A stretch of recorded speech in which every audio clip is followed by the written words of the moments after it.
everyone. I'm Eddy Van Guyse along with World Championship bronze medalist Jessica Greco. Philadelphia was home to Rocky Balboa on his journey to the heavyweight championship. I'm Eddy Van Guyse, and you're about to see a couple of great athletic events. Eddy Van Guyse has been in broadcast cycling for over 40 years. Tonight on Fitfoot U, we're going to hear his view of the greatest American cyclist and greatest cyclist of all time. Coming up next, this is Dr. Ben Pearl on Fitfoot U. Hey everybody, I'm back with my IU brother, Eddy Van Guyse, and he is going to tell us today about two of the cyclists he's admired over the years.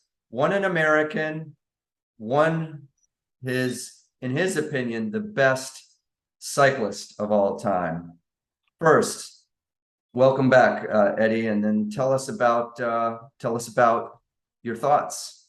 Hey, Doc, good to be back with you on Fitfoot U. And yeah, I believe that Greg LeMond is the best American cyclist ever. And I believe the greatest of all time is the Belgian Eddy Merckx. So what do you want to know, Doc? Yeah, well, you've had some encounters with Greg LeMond. Tell us, in your sports broadcasting career, you've met a lot of luminaries in cycling. So tell us a little bit about that. Wow. 1979. I'm announcing a big criterium race in Appleton, Wisconsin. And I get the word that Greg LeMond is going to appear. And I've been reading about this phenom from Reno, Nevada. And all of a sudden, the race, he's going to enter the category 1-2, the best senior amateurs that are around. And Greg as a junior is going to ride in this race. And I see this handsome baby face boy, blonde hair, the greatest smile you could ask for. And I go, wow, is he the animal on a bike I heard about? This is amazing. So it's about a 100-kilometer race. The race starts. Anyway, fast forwarding in this race in Appleton, Wisconsin in 1979, there's a 4-man breakaway. It's got great talent being led by an Australian champion, Ian, the General Jackson. And this breakaway with 4 riders, they're working together like clockwork, Doc. They're just working beautifully. And the field, the large peloton, is a minute behind. Well, it comes to about 10 miles to go. And here's little Greg LeMond that breaks away from the field, and he's trying to bridge the gap.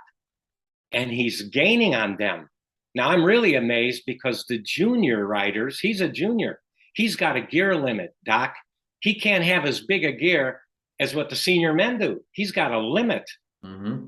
And here he is closing up the gap. And I can't believe it that him against the 4-man breakaway, that LeMond catches the breakaway with 2 laps on this mile course, 2 laps, 2 miles to go. And so I wait till after he catches the breakaway, there's 2 miles to go.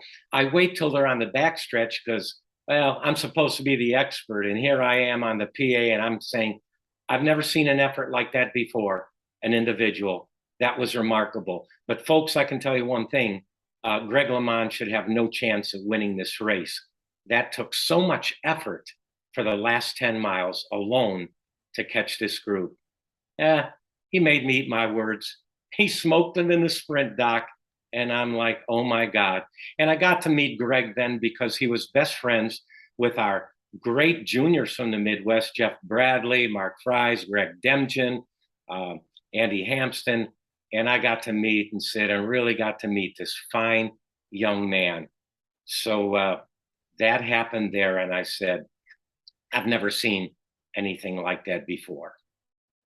Now, you want to hear what happened a few weeks later? All right.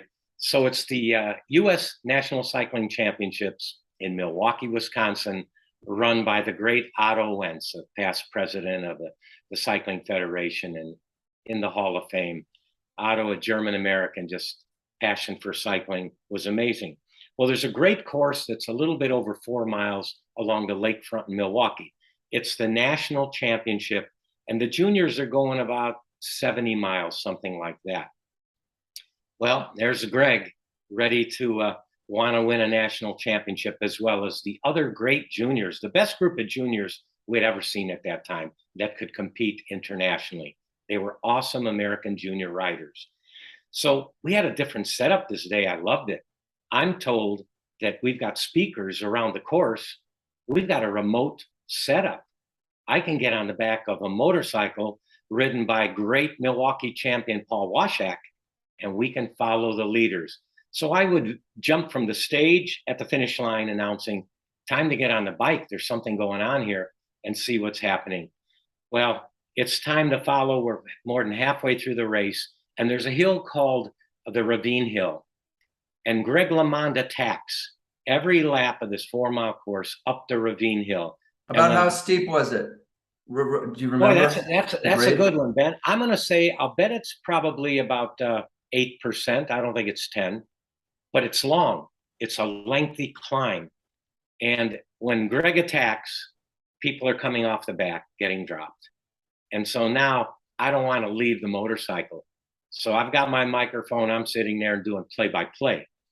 All of a sudden, with about 2 laps to go, Greg's got only 5 juniors with him. And Greg attacks, and I see these 5 great junior riders. Their heads look at each other, and you can just imagine they're saying, can you do anything to stop him? Can you go? I can't.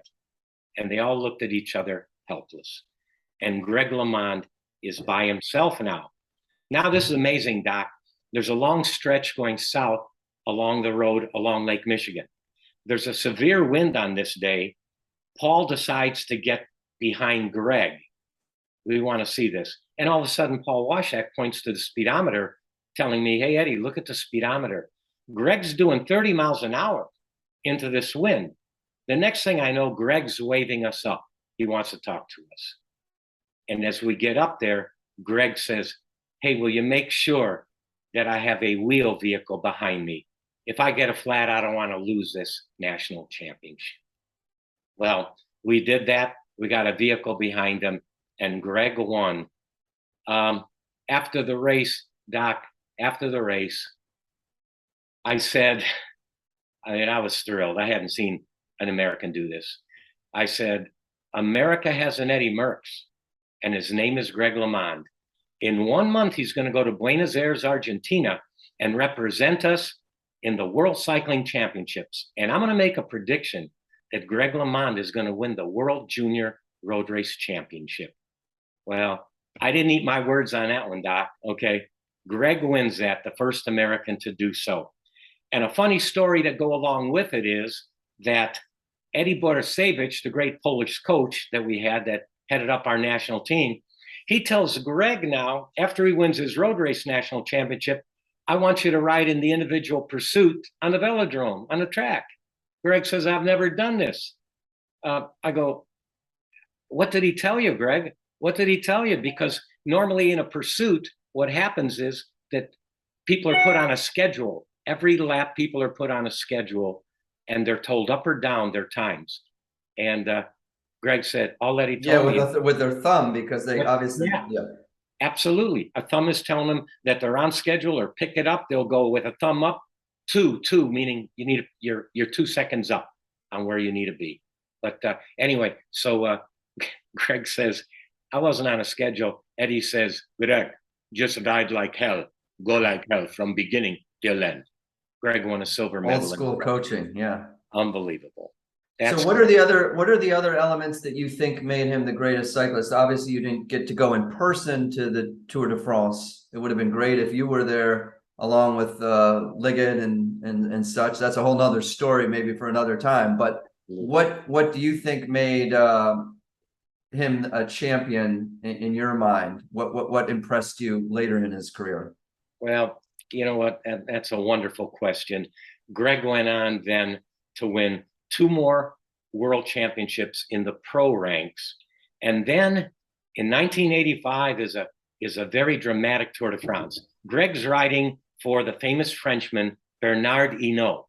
And Hinault had won 4 tours, and Greg's his main lieutenant in 85. He wants to tie Eddy Merckx for 5 Tour de France victories. The Frenchman, after all, it's Le Tour de France. So anyway, at one point of the race near the end, Greg LeMond breaks away with Stephen Roach, great champion, Irish champion. And Eno is in the back. And at this time, Greg could have won the Tour, but his job was not. He had a ride for his team captain. And so they told him, no, stop this breakaway attempt. Stop this breakaway. You need to help Eno. He can get on your wheel, and he's got to win this Tour. So he helped Eno win Tour number 5. Bernard Hinault tells him, next year I'm riding for you. Well, the next year I've never seen a rider go through such emotion, because at times Hinault even attacked on LeMond. And later when he was questioned, I was bringing out the best in Greg by doing this. And everybody knew, hey, sorry, that don't wash. He handed you the Tour, you're number 5. He's the leader of the team now, the new talent. Greg anyway won in 86. And then the tragic hunting accident, Doc, okay? He's hunting, and his brother-in-law, I believe, right? It's his brother-in-law. Turkey. Right. Turkey hunting, Northern California. And all of a sudden, Greg gets shot by his brother-in-law by accident. They had to bring a helicopter to get him to a hospital. The way I heard it, if he wasn't the cardiovascular machine, the pump that he was, I heard something like he lost 60 to 70% of his blood. Greg LeMond survived this, but he had pellets, shotgun pellets, that remained in his lungs that they couldn't remove them all. And so Greg couldn't ride the Tour for a couple years. Well, Greg comes back then in 1989. And what a victory it was. In 1989, he's the final day, a 15-mile time trial going into Paris. And leading is the famous Frenchman, Laurent Fignon.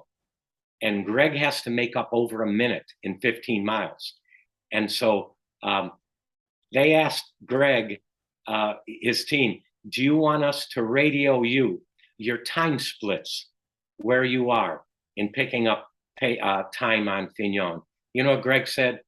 You don't need to talk to me. I think he took a page out of Eddie B. He says, I got to go like hell from the start till the end for 15 miles. He gets to Paris and he wins the Tour de France by the closest margin ever, 7 seconds. Well, then he won the next year in 1990. But Doc, I can tell you this as we're wrapping up the Greg LeMond segment here of your show, that if he doesn't have the hunting accident, Greg's going to win in 87 and 88. Greg LeMond's going to have 5 tours like Eddy Merckx and Hinault, and yeah. One small sidebar, and I don't know, and this is I'm hitting you on the fly with this. Do you think that this technology, as Fignon had the ponytail, and he had the aerodynamic helmet, do you think that made up the 7 seconds for that span of time? Or maybe that accounted for just a few seconds and it was just, I mean, it's hard to say. I don't know how much the efficiency helped. I'm sure that his smarts were part of it, though. I expect this kind of a question from a brilliant doctor. All right, I need that. All right, buddy. Yeah, without a doubt, he had the aero helmet. Okay, and he might have had, Doc, I don't know if you can see it there. He might have had a disc wheel. Yes, he did. Okay, maybe Doc, between the two. Yeah. 3 seconds on 4 seconds on each. And I'm no physicist on or aerodyne expert, but certainly those 2 factors may have made the difference. But listen, that's part of the race strategy. And as you said, to do what he did and to come back like that after a hunting accident is just to be riding the Tour is just nothing short of amazing. Absolutely. And you know what, Doc? Hey, so there were 3 guys that, with 5 victories. I left out the Spaniard, Miguel Indurain. So he, and Eddy Merckx have 5 victories, okay? And I think Greg would have been right there without the hunting accident. And Doc, I just thought of something else, and that is that when Greg won that Junior World Championship, 79, the next year are the Olympics in Moscow, in Russia. And Jimmy Carter announces we're boycotting that. Greg LeMond was the odds-on favorite to win an Olympic gold. So that opportunity was taken away from him to be Olympic champion. And Greg said, it's time to turn pro. And the rest is history. The greatest the best American bike racer ever and a wonderful human being. I love Greg LeMond. One more footnote, and this is why and this was right around the time I went to Indiana. It was a couple years later, after I graduated. He's one of the, I don't know if, and you may know if Armstrong ever won Sportsman of the Year, which should probably be taken out after the fact. But this guy really deserved in '89 to be voted Sportsman of the Year. For a cyclist to become Sportsman of the Year, that's a pretty big deal. Absolutely. It hadn't been done in cycling before on the cover of Sports Illustrated. So and now you're going to tell us about, in your view, the best cyclist of all time. Yeah, your namesake, so to speak. Yeah, we're both four-letter Eddies, but I'm Little Eddie. He's Big Eddie. He's King Eddie, and he is Eddy Merckx. And wow. Then his last world championship was 74. I had mentioned it to you, remember? 1970. Right. And you're going to tell us about that race, but before we even get to the race, the story of how you got there. And this only happens, I think, maybe in the time that you did it. Everything is such more buttoned up now. But the story of how you got there is a story in itself. Oh, go ahead, Doc. It's a wonderful story. Thanks for asking. Yeah. So the World Championships are going to take place in August in Montreal, Canada. And there's a lot of Belgians, the community in Chicagoland. And a bunch of them are going up there. And I've got a fan of mine who comes and watches me race on the velodrome, a big fan. And he says, how would you like to fly up to the World Championships in Montreal in my plane? His name, Florent de Meyer, a wonderful man. Had been an outstanding cyclist in Belgium, by the way. So I go, yeah, Florent, I'll do that. What kind of plane? Well, it's a Cessna 172. And anyway, when I tell the rest of the Belgian community, they're going, Eddie, you're going to go see Big Eddie try to win a world championship in Montreal. How are you going? Because they're all driving with cars from Chicagoland to Montreal. And I go, well, I'm going to fly with Florent de Meyer. Eddie, think this over, will you? He's a wild man. He's a good man, Doc, but he's a wild man. Do you know what? He crashed his plane in Mexico, and he was in a jungle for 3 days, and he survived, of course. Tough guy and a good guy. So they're trying to discourage me. All right, so here we go on the day we're going to take off in his Cessna. He all of a sudden rolls a little Honda 75cc motorbike.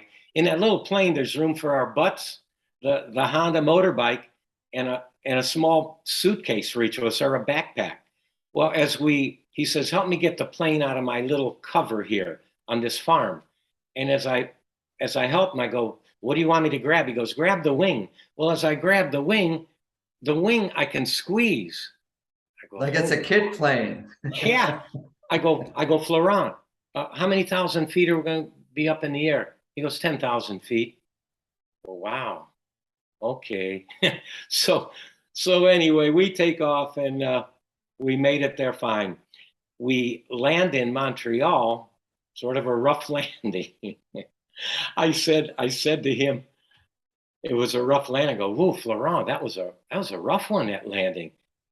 Eddie, anytime you make it, you make it. You don't worry about rough. Okay, Florent, I believe you, man. I believe you.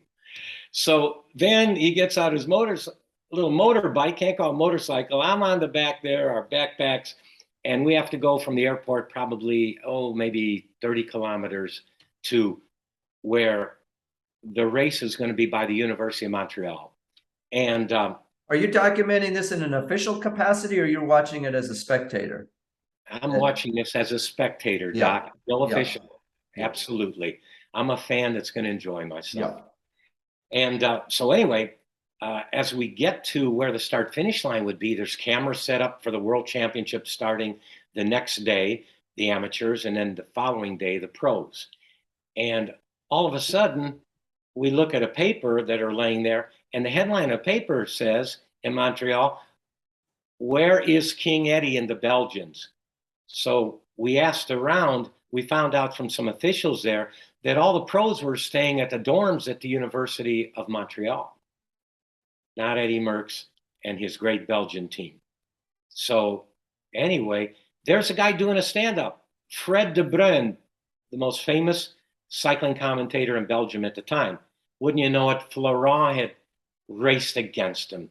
They were buddies. And all of a sudden, when he's done doing a stand-up, Florent says, hey, Fred, where's Eddie? And first they hug. How are you? They hadn't seen each other in 30 years.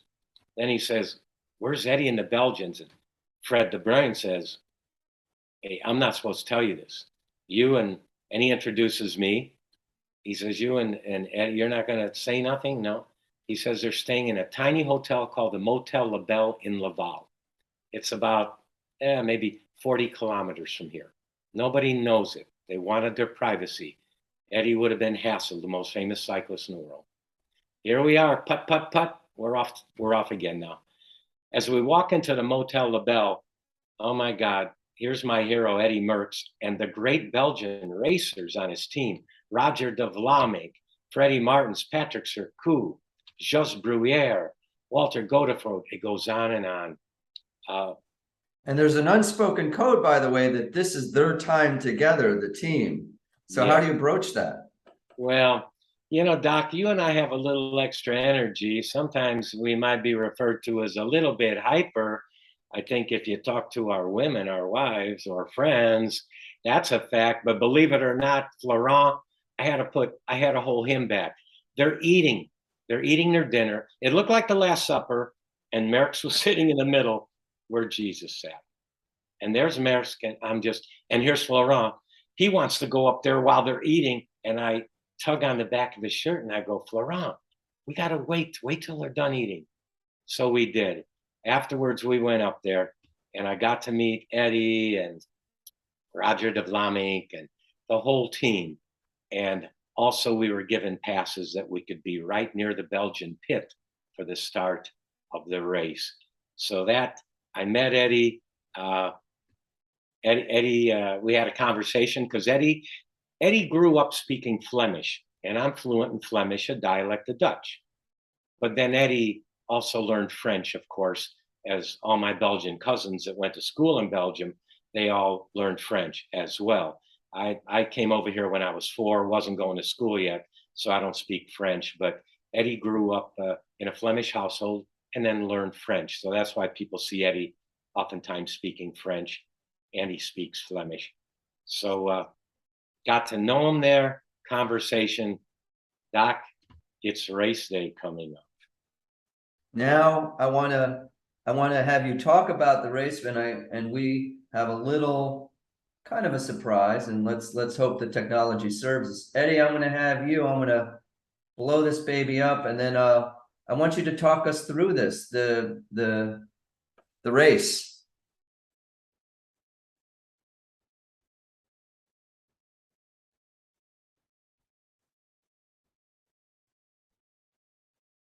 Not seeing anything yet, Doc. Okay, so it must be because I didn't share it with you, but we got, who's the guy behind him at that last finish scene where Eddie has to overtake him and then climb out of the saddle? Who was that? That is Raymond Polidor, nicknamed Poo Poo, P-O-U, let me clarify that. Mm-hmm. And one of the great, just a legend in France, okay, that, but it. And I'm going to take it back to you full screen. Yeah. Sorry about that. I don't know with Zoom technology, but the audience Doc, since we're live, I want to know, hey, we're live, okay? This is live. I love live stuff. How much time do we have left in? We got 9 minutes left. We're not going to crash the Cessna this time. Tell us, though, you got to meet him years later. Unless there's, I didn't want to cut you short on anything else with Eddy Merckx because you had some important things to say. We got to cover the race. Yeah. So here's the race in Montreal. 200 of the best professional cyclists in the world.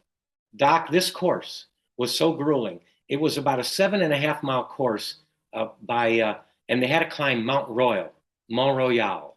And Eddie, the Belgians, when they saw the course, I had asked them 2 nights before dinner, what do you think of the course?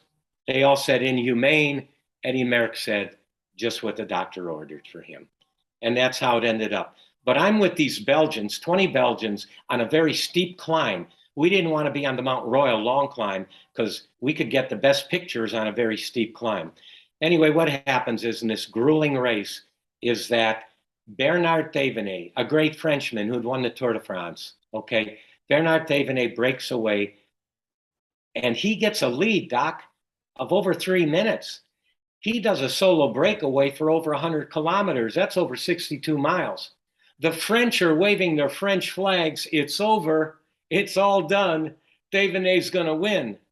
Well, us Belgians, there's Belgians that are waving the Belgian flag where we are. It ain't over. And all of a sudden there's talk going on and on between the Belgian fans and the French fans. Anyway, of the entire Belgian team, nobody could handle this grueling course except one, little Herman van Springel. And Herman van Springel acted as a lieutenant for Eddy Merckx and helped him in his chase. But Doc, it gets even better because guess who's trying to ride with Van Springel and Eddy Merckx is Raymond Polidor, a Frenchman. He's not going to help set pace to catch his countrymen. And either is Mariano Rivera. Two Frenchmen. Oh, Mariano Martinez, not the pitcher. I got it right. Mariano Martinez. Okay. So there's two Frenchmen with these Belgians. They're not working together to set the pace to catch Thévenet. Their job is, no, we're riding behind you. If you can catch him, you catch him. And anyway, then Herman van Springel was all done. Eddy Merckx is with these two guys. And with 7 kilometers to go, okay, 7 times 6:42, a little over 4 miles in the race on the climb, the cannibal, as they call Merckx, he attacks. And he drops Thévenet. Thévenet's done. But Raymond Polidor, the 39-year-old Frenchman, is on Eddy's wheel, and he won't take over the pace. And a couple miles later, it's finally Eddy gets behind him, and then Eddy smokes him in the sprint. Eddy Merckx in 74 wins his 3rd World Pro Championship. It was just the most dramatic victory. Doc, a footnote here. You ready for this? It was considered at that time, and I don't know if this record has been beat. I doubt it, because of the 200 starters in the World Professional Road Race Championship in Montreal that year, 18 finished. Only 18 finished. The rest dropped out on that most grueling course. So it was great drama. That's the race. Now, all right, you had a question about meeting them later, right, Doc? Yep. So how did that go? Well, How many years later was it?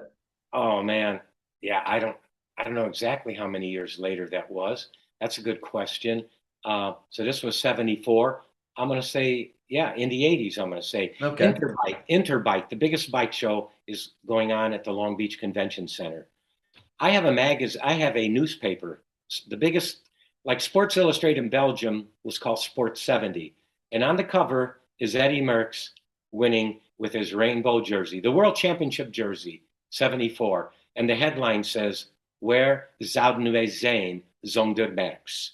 Meaning, where would we be without Merckx? He did it again. And I take this paper and I see Eddy. I got my paper because they had said that the greatest cyclist was going to be in Long Beach. And I go up to him and I speak Flemish and said, "You probably don't remember me. My name's Eddy too. And I was from Chicago." And Eddy goes to me, goes, "The Belgian-American cycling champion from Chicago. I remember you. You showed up at dinner unexpectedly in Montreal with your friend." "Yes, Eddy." And so we continued. And I said, "Eddy," I showed him, "could I please have your autograph on this?" And he said, I'd be happy to give you my autograph. And such a humble man, a wonderful man, so that for years to come, I would always go there and be chatting, getting to know Eddy. And I have nothing but the utmost respect. So humble that all of a sudden I'm dating my wife, Christina Cortez, and she's there. And I said, "Eddy," I introduced, "this is my sweetheart. We're going to get married. Will you get a picture with Christina?" So he does that. And Chris takes a picture of me and Eddy, of course. And then humble Eddy goes to me, he says, "Hey, you know who you want to get a picture with? You see that guy over there in that booth? I said, yeah, who is that? He goes, do you know the name Roger de Coster? Translated in English, to call him here Roger de Coster. I go, of course I know Roger de Coster, his name, 6 times motocross world champion. Yeah, Eddie, you need a picture. I said, I need a picture with both you world champions. So he yells over, he goes, Roger, come here. And he comes over and Eddy Merckx introduces me to Roger. And you still have that picture, right? We have that picture buried somewhere, Doc. When I find it, you'll be the first guy to see it. Yes. Yes. Cool. Cool. Were you sporting a beret at that time, or was that? You know what? In that Sports 70 magazine, in that paper, yes, they took a picture of Belgian Americans that came from Chicagoland, and there's a picture of about 15 of us, and I showed Eddie on page 6 of the magazine where he's on the front cover winning the world championship. I said, look at this, Eddie. They got my picture with the other Belgians, and I am wearing a good friend, a lady, Fern, had knitted me a black, yellow, and red beret to wear there watching the world championships. And Doc, I'm not lying. This is 74, but there must have been 10 Belgians that said to me, Manneken, ik wil die nu kopen. I want to buy that. I want to buy that beret. I'll give you $20. I want to know who amongst your children, when you give that bike, who are you going to give the bike to? You have several children, so somebody's going to get the bike from Breaking Away. You know what, Doc? Rode on Team Cinzano. I've never done anything in auctions, Doc, but Vicky, my daughter, who's 32, my son Anthony, who's 30, I told them, I go, when Daddy goes to heaven up there, then you auction that off and you get what you can for that. It's a beauty. What kind of bike is it in the last minute? It's a Colnago, but guess what, Doc? This was my bike for my last 5 years of racing, 71 to 76. So this one was made in Milan, Italy, a real Colnago. They started manufacturing Colnagos later on over here in the United States. Hey, Doc, I wanted to just say about Eddy Merckx so Doc, I know you're a big sports fan like me. You're Buffalo Bills and my Chicago Bears and my Cubbies. I grew up in Wrigleyville, 3 blocks from Wrigley Field. I worked at Wrigley for Bear. What do you got? You're teasing us, Eddie. What do you got? I got the stats here. Everybody likes using that word GOAT. We got 30 seconds. Boom. Go, go, go. Okay. All right. So the greatest of all time is Eddy Merckx, 525 victories, 11 Grand Tour victories. He won the 5 Monument single day race several times, 4 world championships, 1 amateur, 3 as a pro, and he held the hour record on the velodrome for 12 years. And he had a steel bike when he said it, not like Francesco Moser, who broke it on an aerodynamic bike with disc wheels and a skin. You got it done. We got it done. So next time on Fit for You, thank you so much, Eddie. I'm going to have David Asher. He's going to try to do 50 summits in 50 different states. That was a great interview with Eddie. Next time on Fit for You, we're going to be having David Ashley. He's going to talk about how he is about to summit 50 different peaks in 50 different states as a 2-organ donor. Till next time, this is Dr. Ben Pearl with Fit for You.